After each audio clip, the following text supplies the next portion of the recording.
right? If you have any questions throughout the session, please type them in the chat. There will be a space for a Q&A at the end of the presentation. So thank you for joining us.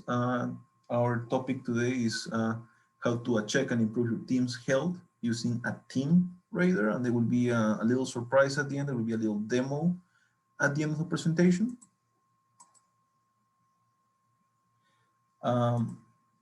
Just basic housekeeping. Type everything, any questions, any comments you might have in the chat. Please mute yourself.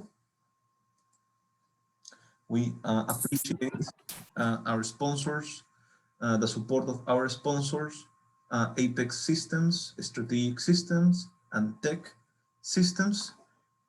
Thank you again for helping us provide all of this content and all of these events to our community.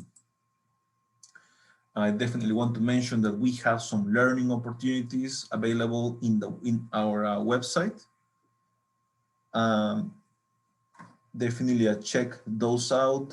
We usually have all sorts of content and events and helpful posts in our social media, right? You can find us on LinkedIn, Facebook, Instagram, YouTube, etc., etc. This presentation itself is being recorded and will be made available to YouTube in the coming days. I also want to mention that we are working in partnership with Peak Business Management and Velocity to offer additional training and certification courses.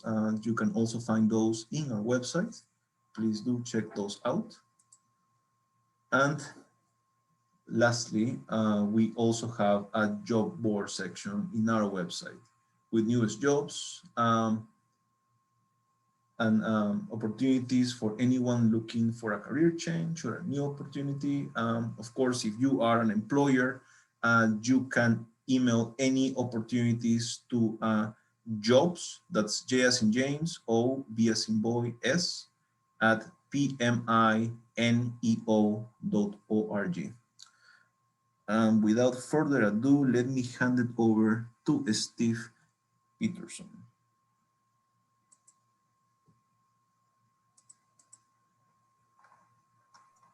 Thanks, Juan. Juan, did those slides come through?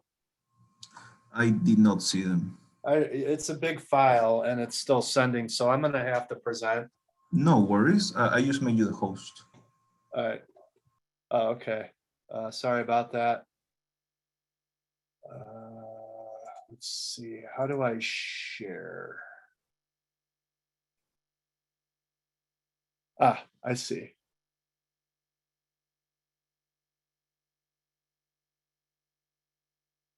All right. So am I able to share then? I stopped my share. You should be able to. I don't see an option the for bar it. at the bottom. Oh, never mind. I got it. Okay.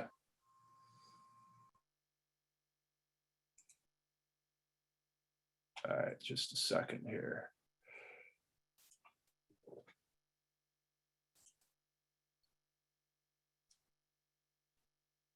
All right, we'll get started here. Let me just get this up. Okay, can everyone see my screen? Okay, I am sharing. Okay, so good afternoon. My name is Steve Peterson. Juan, thanks for the introduction. It is a pleasure to have the opportunity to present to you this afternoon. The topic is called Measuring Team Health and the Team Radar. So just some background. This presentation is meant to raise awareness to you, to everyone on the call as project leaders. Whether you are a project manager, a Scrum Master, a development manager, in any type of leadership position where you're leading a team, whether that be a project, it doesn't even have to be technical. It could even be, a marketing team or an operations team of some sort. You have to be aware of health. You have to be aware of your team's health, and you have to be aware that you have to take care of your team. If you work in an agile environment specifically, this is mandatory. So in this presentation, I will introduce why measuring and monitoring team health is so important. And then I'm going to talk briefly about retrospectives and how the team radar is used within a retrospective, which is used to gather feedback from your team with their evaluation of certain elements. Then if we have time at the end, I'm going to do a quick demonstration of an actual online tool that I use on my job. It's called Team Retro. So I'm just kind of going to walk through the process with you. So I'm going to move on here. So your teams need frequent health checks. You need to do frequent health exams. Again, as project leaders, our job is to improve not only what we deliver and how we deliver it, we are also interested in ensuring that our teams are taken care of, that they're happy, that they understand the vision, and they communicate, collaborate well with each other.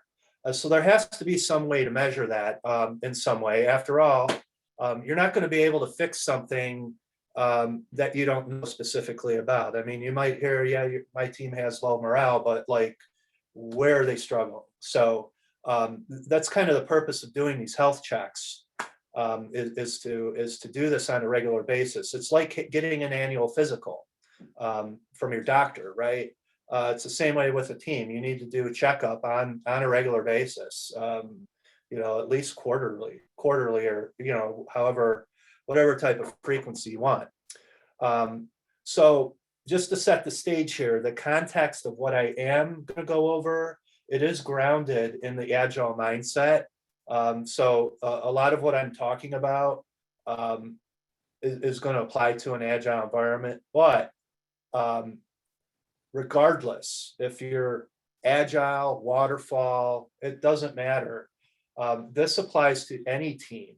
And I'm hoping that the context of this can apply to, whatever type of project you're running. So I just wanted to kind of make everybody aware of that. So let's go on. Measuring team health. Why is it so important? It's very important. Happy teams are definitely more productive. Research proves it. I have links to prove it. You could go to Google, and it's not a secret. Typically, a healthy team delivers higher quality deliverables. And again, there's a great deal of research. Teams with high morale, they're also more likely to innovate and improve. Again, it's nothing new. I'm positive that everyone here on the call in this presentation has worked somewhere where morale was low, and I can guess it was probably miserable in some way, shape, or form, and your team probably didn't want to work or anything. I remember I worked fast food when I was young, and I hated it, but it is what it is. So I want to go ahead and I want to point out two key things. Again, this is from an Agile context, but I think this can actually apply to any type of team, regardless if you're running a waterfall project or if you're a hybrid team. But one of the principles from the Agile Manifesto, from the Principles of Software Development, says to build projects around motivated individuals, give them the environment and support they need, and trust them to get the job done. This means that we want our teams to be motivated. We want to have an environment where they're supported. We want to make sure that they're safe in their jobs and that we can trust them to get the job done. Another principle from that same manifesto is at regular intervals, the team reflects on how to become more effective.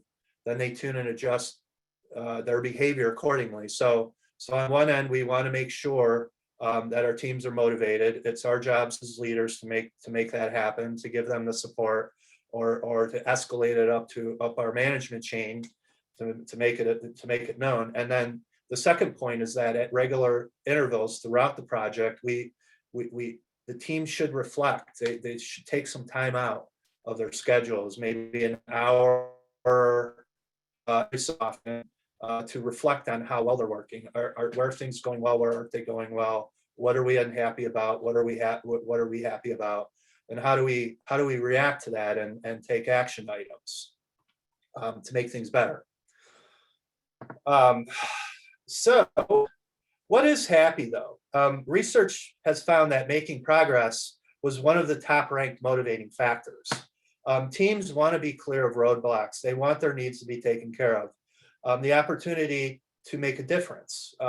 So those are just some things to keep in mind. It's not always monetary, right? Teams they want to make a difference. They want to feel like when they come into work that they're doing something productive and they're making a difference.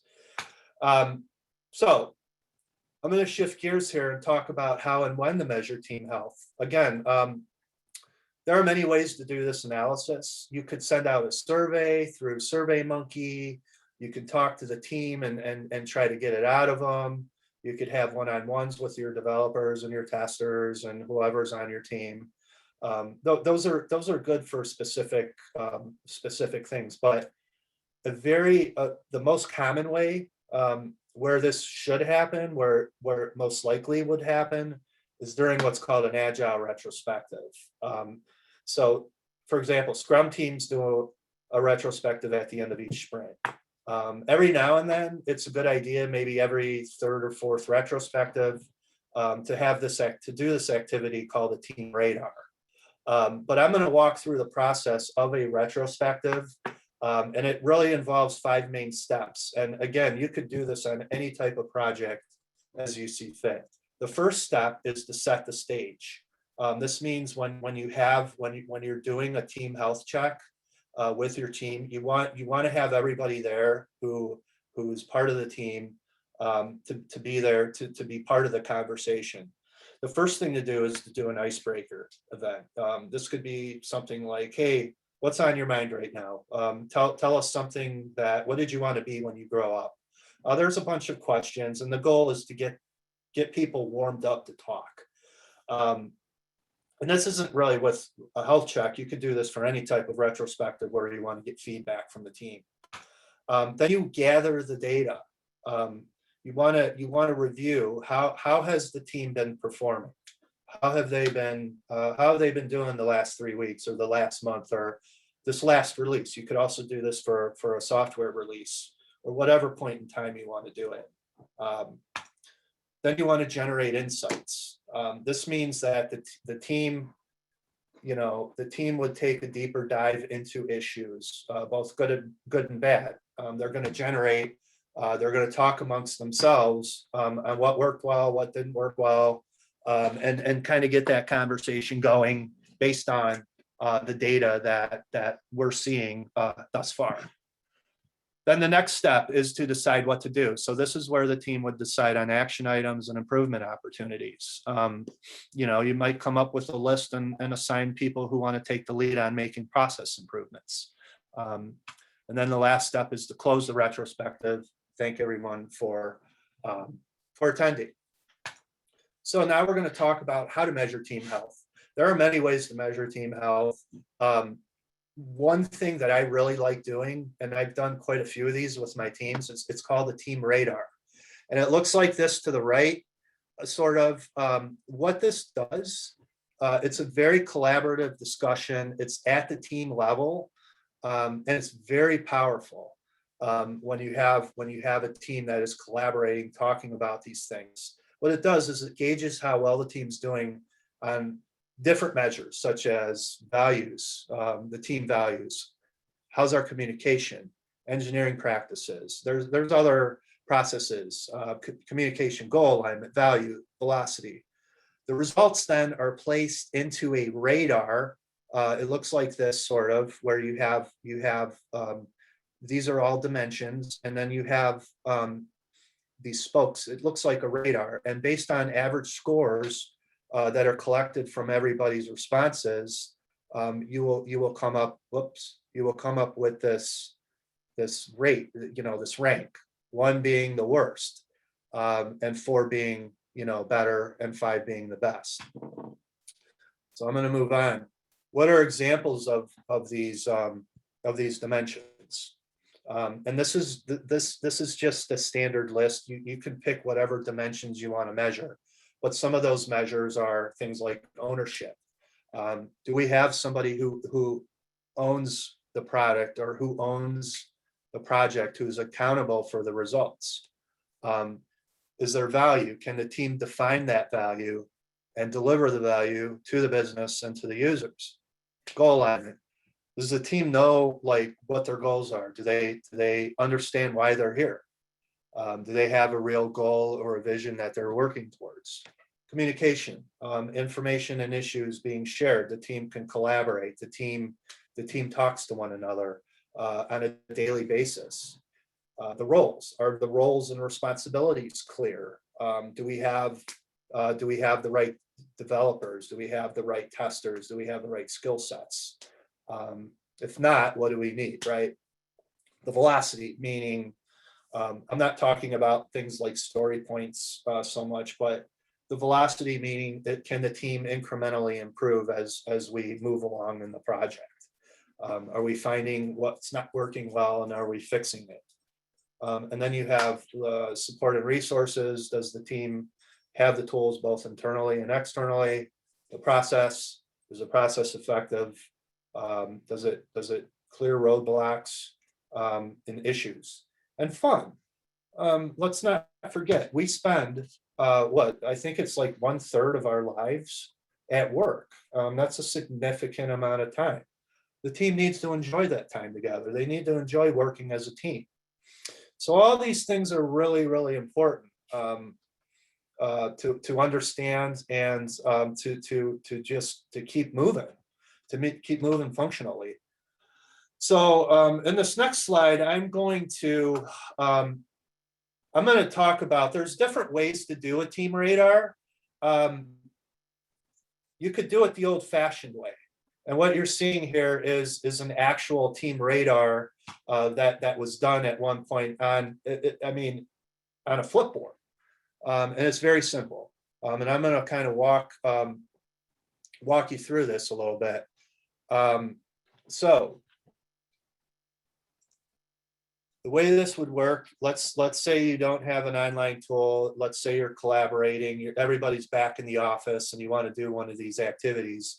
What you would do is you would get a flipboard or a whiteboard or whatever, and then you would draw these axes, and you would pick those dimensions that you want to measure, that you want to get feedback from the team, things that you want to measure in terms of their morale, how are they working, what does the team think about these different dimensions? For example, how's our process, our ownership, our value, goal alignment, fun, teamwork, kind of actually what I was just going over with those dimensions, or you could pick your own.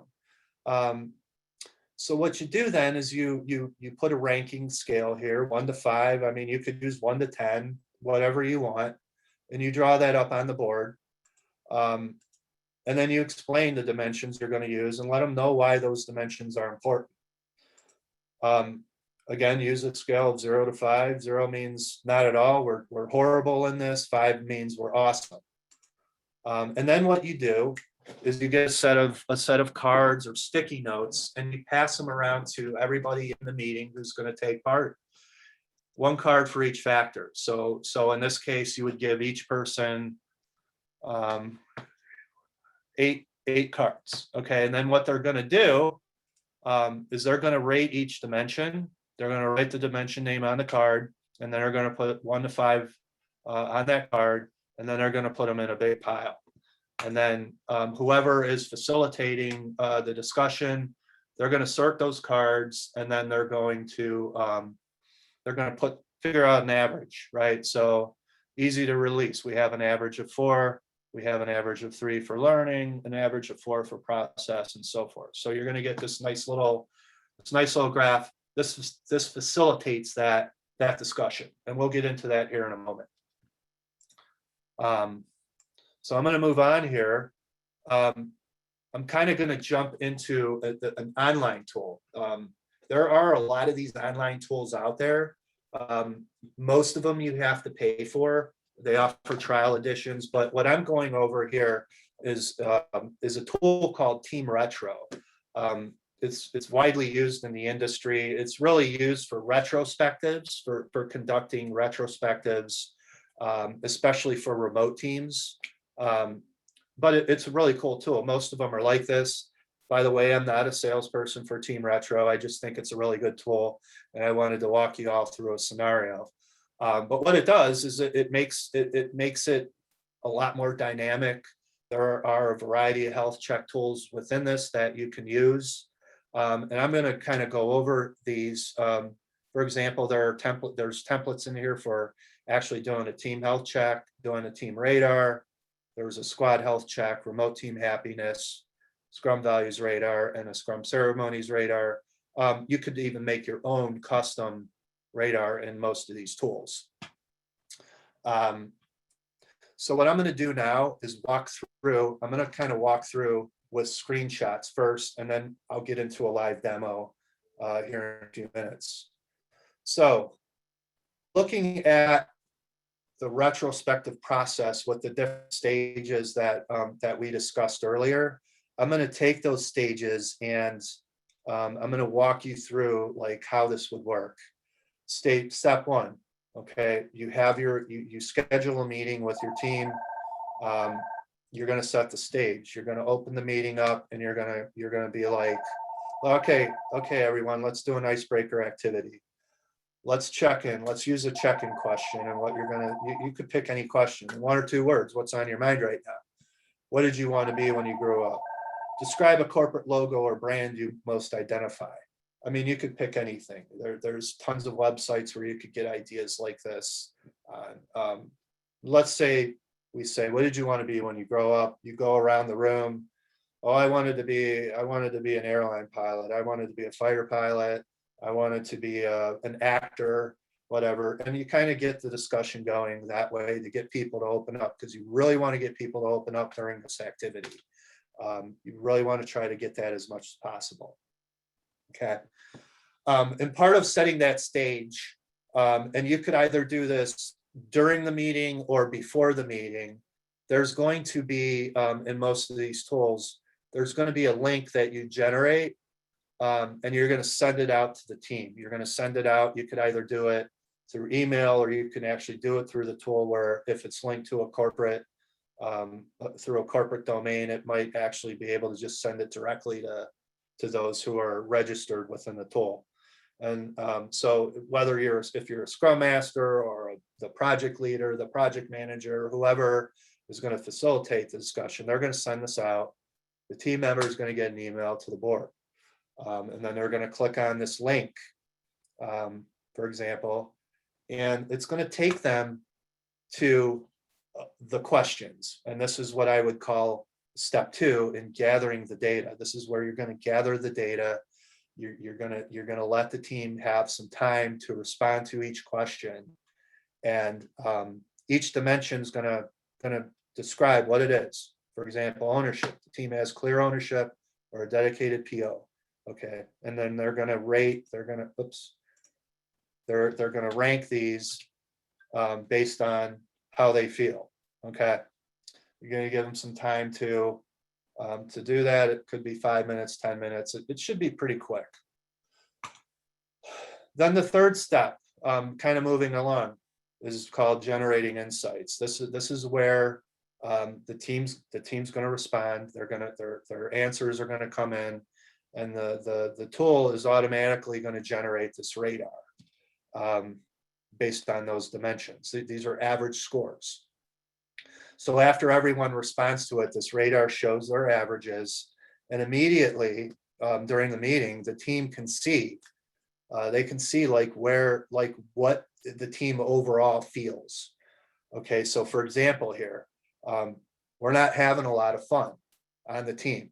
We don't like, maybe that means we don't like working on the team, or there might be some other problem. We don't like our process. Our process is horrible. We're not getting anything done. There's roadblocks, whatever. Our team roles, though, we're happy with. Everybody kind of knows what they have to do. Our communication is pretty good. We communicate our velocity, we're able to make improvements, but some of these other areas we need work on. And the team's able to see this automatically. And this facilitates that discussion. And this is why you want to get the team to open up before you get into this, so everybody kind of is comfortable talking. You want to create that safe space so that we can dive into this and get everybody's opinions and have them, you know, there might be a little bit of conflict that comes up here. So if you're facilitating one of these meetings or going through the process, you got to make sure that you have really good facilitation skills. You keep people on track, set ground rules that, you know, if there's any type of conflict that gets personal, we got to take that offline. We might have to shut people down. Hopefully that's not the case. So I'm going to continue with this analyzing. So we're going to, part of that step is to analyze. Let's analyze those results again. So once everybody's rated the dimensions, they've been calculated, the dots are connected, let's analyze it. Let's look at the high and low averages. And we're going to look at questions, some of the questions you might bring up, that the team might bring up. What patterns are visible on the radar, right? Like we said, we're not having fun. It's at a 1. Our process kind of stinks. We don't have a real good process. You know, other things we're doing well.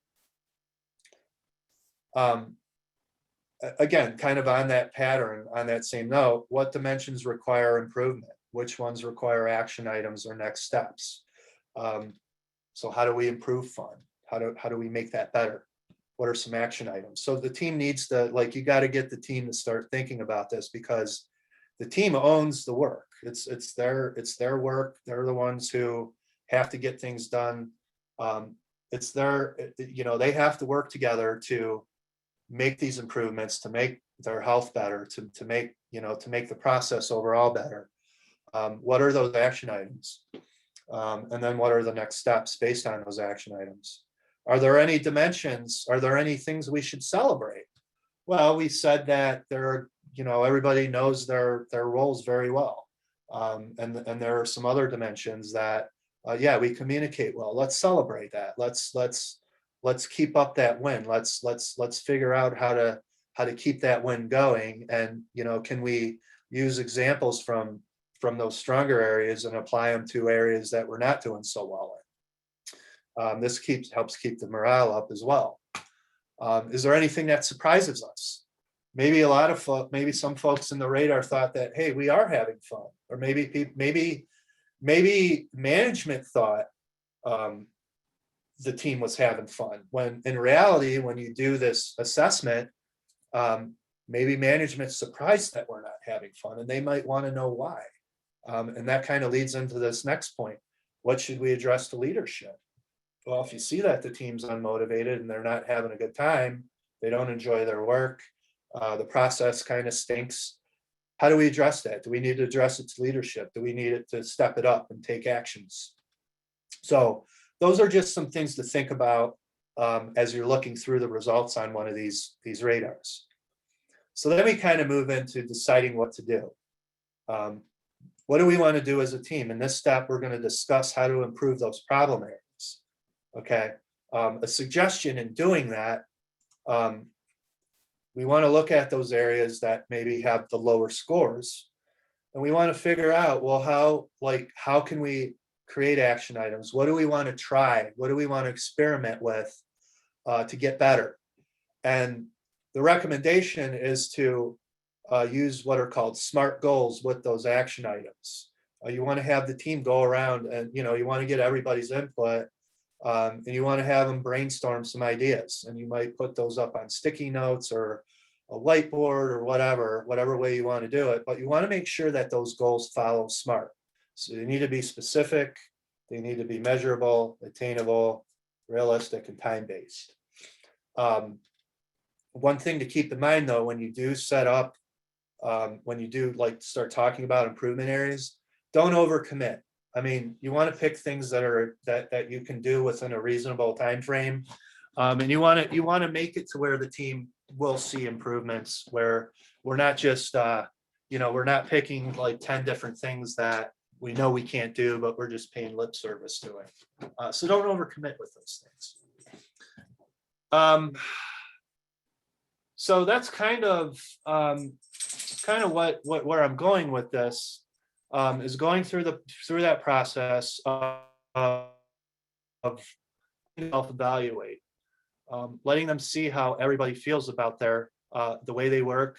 Are they healthy? This is also a good indication for leadership to take action. There might be things out of the team's control that requires escalation, and so on and so forth.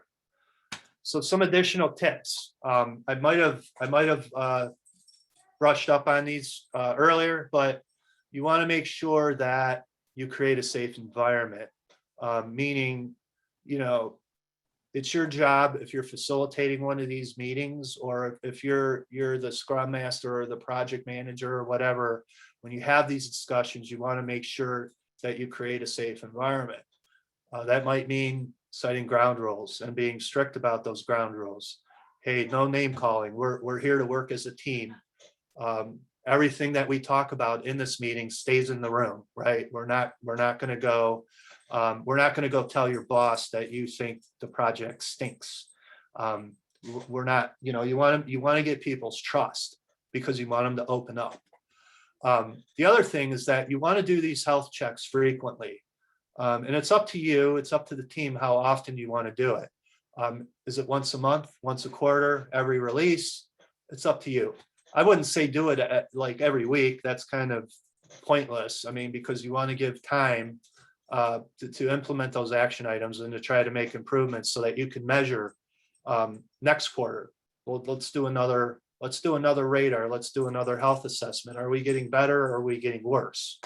That allows you to have some benchmarking in there and some sort of metrics where you can see how the progress is going, and you can change course if you have to. Do everything you can to advocate for those areas of improvement. Motivate the team. Make sure that as their leader, as their manager, as their Scrum Master, as their DA champion or their DA Scrum Master, that the team knows that you have their best interest. They need to trust you. You're the one who's leading. You're the leader, right? Capitalize on those ones that are higher ranked. Figure out ways to leverage those strengths.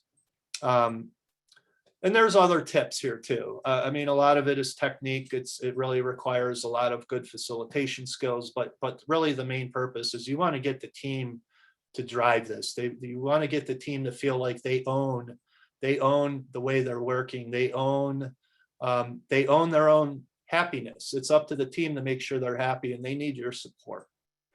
Okay. So next thing, I'm going to do a real quick live demo of this tool and kind of show you how it works. And I'm kind of going to go over the steps that I discussed in real time. So just give me a moment here while I pull up the Team Retro tool. And hopefully everybody can still see my screen here. Okay, so here's an example. This is a test that I created a test demo here. So you're going to create the survey. You're going to create a team.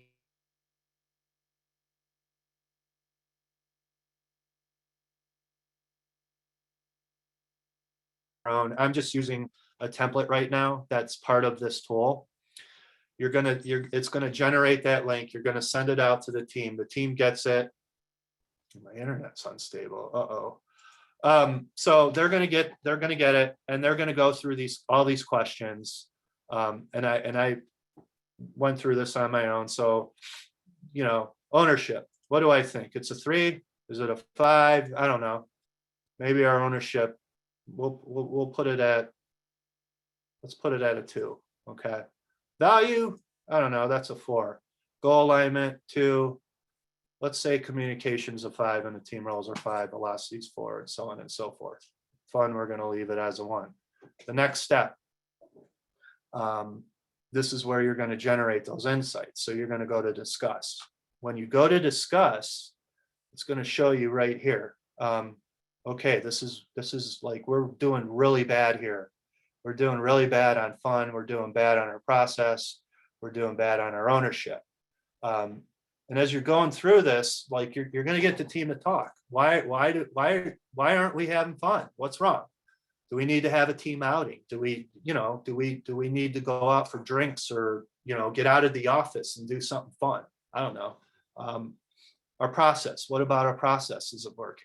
Let's that might result in an action item saying maybe we need to do a value stream map or something to see like where are our bottlenecks, what's wrong with the process, what's not working.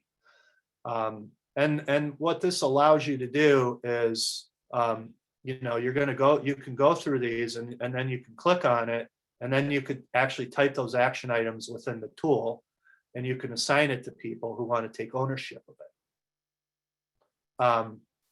So at a high level, this is kind of how that meeting would go if you're using one of these tools, or if you're using the manual process on a board. It's kind of the same thing. It's just this is more enhanced and it has more features. So the next step is to go and review. Let's go ahead and decide what we're going to do. So then you're kind of, you're going to get some of the existing action items that are out there, and so on and so forth. And then you're going to share, and it's going to kind of give you the whole shebang here. One thing I want to point out is that, let's say, for example, this is the nice thing about this tool, is it shows every survey that I have done with this specific team throughout these dates. So you can see over time, we had one in September, we had another one in January. Well, these are two different teams. And then we had this one in June. This is all mocked up, but this is bad. Our ownership, we used to be at a 4.2, then we went to a 4.7, we went to a 5, but everybody thought the ownership was great. Well, now, what the heck's going on? We're at a 2. So this type of information here really helps you zero in on some problem areas. You could clearly see that things have went downhill. The team doesn't feel healthy. Their work is probably slipping. What are you going to do about it, right? Very powerful doing this. I want to suggest that anybody who is interested in doing something like this, if you see that this would be helpful, I strongly encourage you to do it from time to time for your teams. There's a lot of books out there that you can read. There is a book called it's written by Esther Derby. It's called Agile Retrospectives, and it kind of goes through this retrospective process, and it talks about different things like the team radar. It comes up with some other ideas where you can get the team talking, and you can get them to improve. So I'm going to go back to these slides, and just give me a moment here.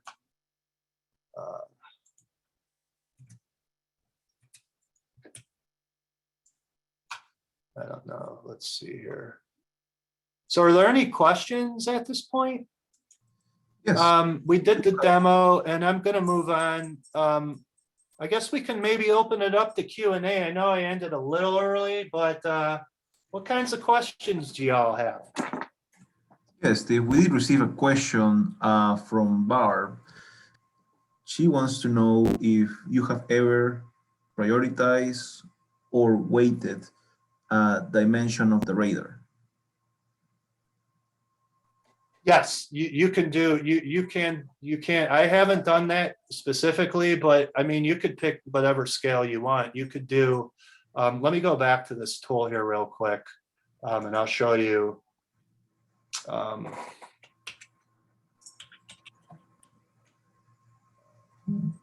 Just a moment here. Let me pull that back up. Team Retro. Okay, I'm going to log in again. Sorry, I somehow went out of this. Okay. I'm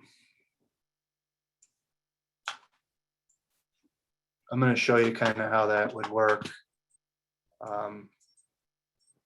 give me a moment here.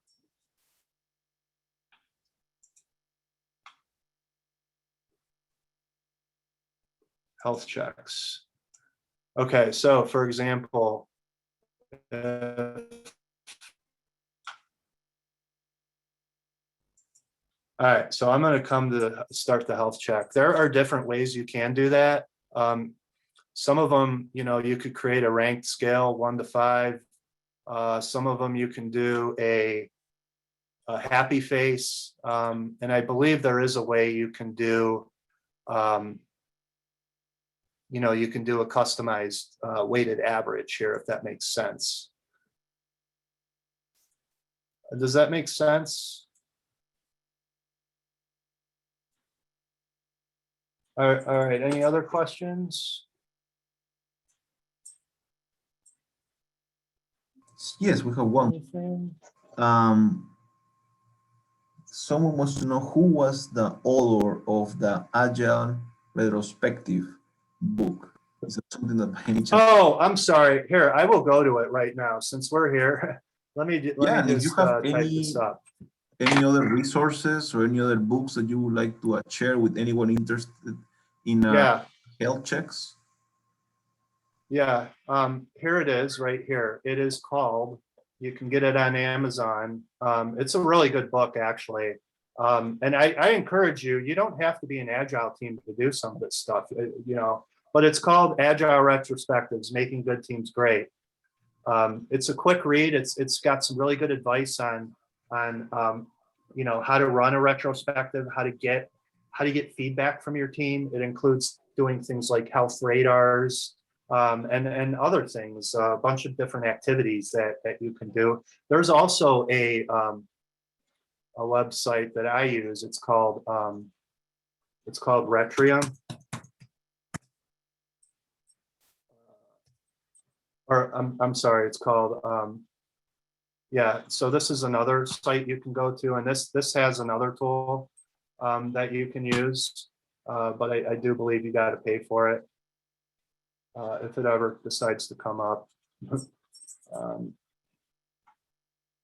There's also another one that you can go to. It's called on retrospectives. On retrospectives.com. And this gives you some different activities as well. Like check-ins, a retrospective. And it gives you a bunch of different things that you can, based on that radar. There are a bunch of different activities that you can do here as well. And there's another one called, this is the one I really like, it's called RetroMat. And this is a free site, but what I like about this is that this kind of gives you some more planning and retrospective, but it actually has this picker where for each of these steps, set the stage, for example, it'll give you, you can click through this and find, different activities to set the stage to get people talking who said it. For example, there's also other options like unlikely superheroes. Who's your superhero? To kind of get people talking. The gather data one, I believe we can do, I'm going to type in Team Radar.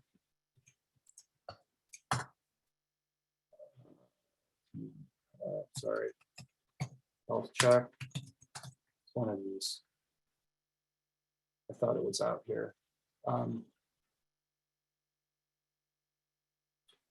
I'd have to find it, but anyways, this is just another site here. There's books here that you can buy from them, and so on. You could even go on to the PMI on the projectmanagement.com, and I think there's some stuff out there. There might be some other webinars you can look into.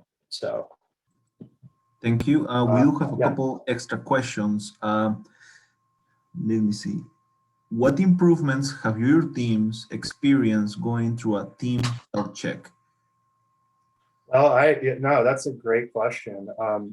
We have had, I have seen teams improve greatly on process and collaboration.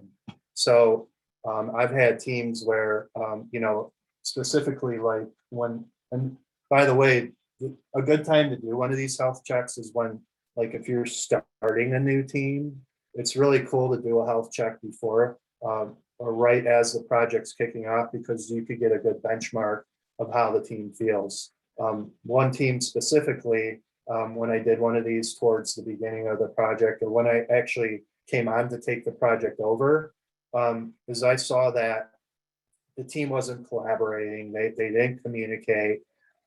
So based on that feedback, you know, we had one of these retrospectives, and the team identified action items for improving collaboration. So what we ended up doing is we ended up setting up daily, you know, just to kind of get the team talking. We were all remote. We set up daily, what are called Three Amigos style meetings, where we would get everybody together and the team would sort of collaborate on the work they're doing.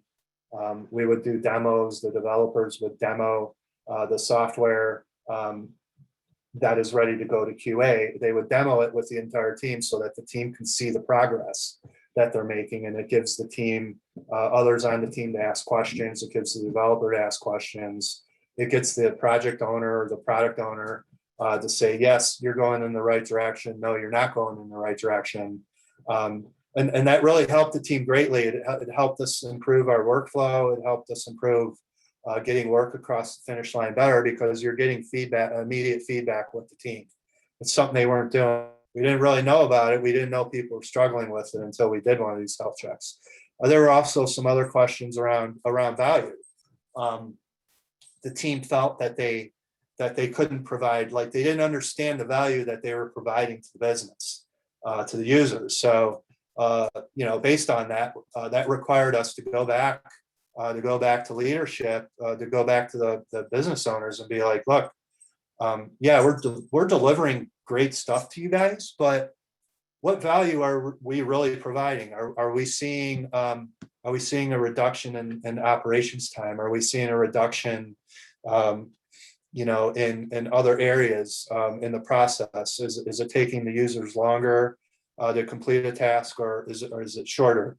So those are things that I've seen help. And what we got out of that is the business came, okay, we want you to start measuring these metrics. We want to see how we could quantify that, and so on and so forth. So anything else? Awesome. Yes, we have one more question.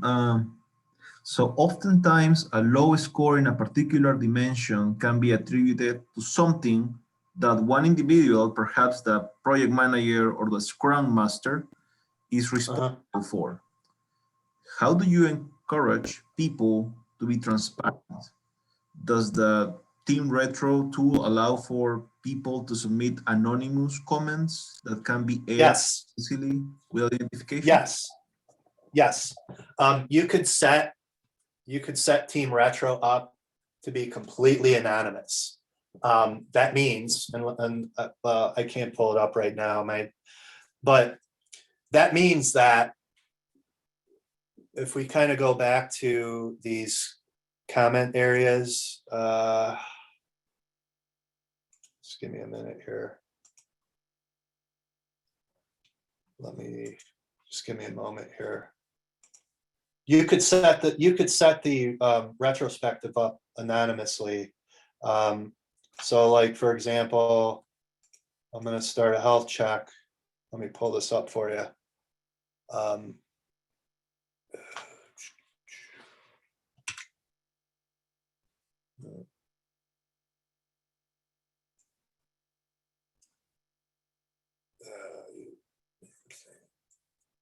You can set it up anonymously.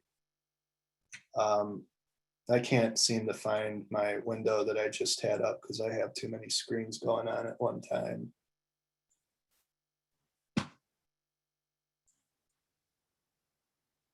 Sorry about this, everyone. If you go to customize here, it lets you set that up as anonymous, and this allows people to submit comments anonymously. I can't pull it up right now. I'm really sorry. But yes, to answer that question, you can do that. And I'm pretty sure there are tutorials. Here we go. There's like forums that you can use. I mean, if you are actually trying this on your so right here, yeah. So right here, you can set it up. You can actually use people's names as they come across. You can do aliases, or you can do it anonymously. And then when you actually get into running the thing, people can type comments in the comment fields without anybody knowing. And that's actually a good way too, to do this, because it allows people to feel safe. I encourage people though to try not to hide behind that, but there are some pretty tough things that some people may not want to they may not want to bring up. But as the facilitator, you do have to kind of keep an eye out. You do have to keep an eye out on these comments to make sure that it's nothing sensitive. So, you know what I mean? Because you don't want people to feel like they can't talk. But I do encourage, like, that's something to work on. If your team, if they don't feel safe, there's probably something wrong there as well. You might have to do some coaching one-on-one with some of the folks, or set ground rules, or have them come to you individually. All right. All right. Anything else? Any more questions? So that's pretty much it. Now, if you could please hand over the control, I'm going to go ahead and share my screen for some close-up items. Thank you, sir. All right. So definitely, I thank you, Steve, for sharing this presentation, this content with us. We appreciate it. Again, this is going to be posted to our YouTube channel in a little bit, and I'm going to be mailing this to you, Steve, in a little bit as well. Thank you. Definitely, again, this tech webinar series is about practitioners and professionals sharing tools that they have been able to implement on the field, that have been able to yield them results, right? Just with the larger project management community.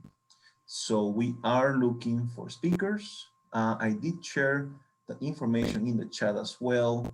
It doesn't have to be something super fancy or something that you are, some tool which have like a very a depth of expertise. It's just a tool, a software tool, and perhaps a concept that has helped you and that you would like to share with everyone.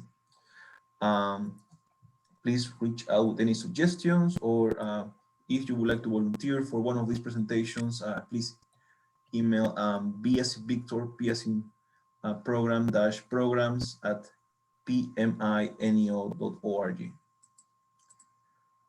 We do have some upcoming events.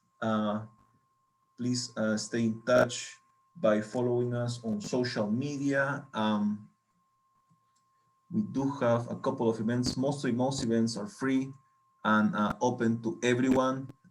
If you want to invite anyone who might be interested in expanding their project management knowledge, whether they are a practitioner or not, please feel free to share these. We do have a couple of in-person events in the pipeline as well, so please stay in touch. We are about to share the PDU code, and I want to stay on this slide for a little bit. Of course, Steve, I did receive your slide a few minutes ago, so I am going to share this with everyone, all of the presenters. No, I mean, that happens. I mean, no matter what you try, I mean, technology is going to mess up. Yeah, it was a big file. It was a real big file. I didn't realize. I should have like tried to compress it, but no, my bad. You got it at least. Oh yeah, and again, everything is going to be made available to all participants, and if not, this of course is being recorded and will be available on YouTube shortly. All right, so last call for questions, going once, going twice, and we are all done. Thank you so much, everyone. Hope you have a great rest of your day and a great weekend. Goodbye. Thank you.